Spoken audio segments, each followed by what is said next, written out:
will be going into the embassy, TV and I, to hand over. These Afrikaner demonstrators outside the U.S. Embassy in Pretoria say they are here to support an executive order by U.S. President Donald Trump, which withdraws all aid from South Africa and offers them refugee status.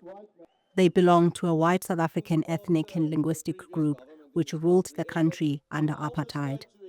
Trump claims the South African government plans to seize Afrikaner farmland without compensation. Do you know someone whose land has been grabbed? No. For me, as my great-grandmother had the land, and now it's my aunt's, that is the most thing that I'm worried about, that land would be grabbed. Critics argue that the protest reflects an unfounded narrative of white victimhood, a belief that white suffering is exceptional. Under colonialism and apartheid, black South Africans were forcibly removed from their land, creating deeply skewed ownership patterns.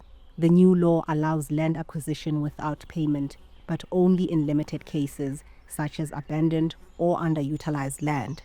The 2024 Act replaces an apartheid-era law that established the willing buyer, willing seller system, which has governed South Africa's land reform efforts since democracy in 1994. Land reform has been slow and contentious. A 2017 land audit report revealed that white people, who represent less than 8% of the population, own over 70% of agricultural land, while black people and other people of color, who together represent more than 90% of the population, own just a fraction. In the village of Lisodi Mutlana in Limpopo province, 70-year-old Violet Goka and her family know this frustration firsthand. In the 1980s, their community was forcibly removed from their ancestral land. In 1996, they filed a land claim to get it back. 28 years later, they are still waiting. It was painful when we moved. I still remember how we cried for a long time.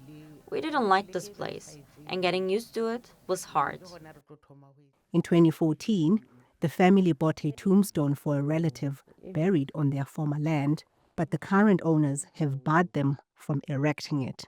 We want to go back home and live as we used to. We have cattle, but they have nowhere to graze here. We have nowhere to farm. We are willing to share the land with the people occupying it, just not under their rule. Family visits their ancestral land every year, which is just 30 kilometers away. Now a game farm, they can only stand at the fence. They whisper the names of their forefathers, hoping one day to return. Ntshepeng Motema, TRT World, Johannesburg.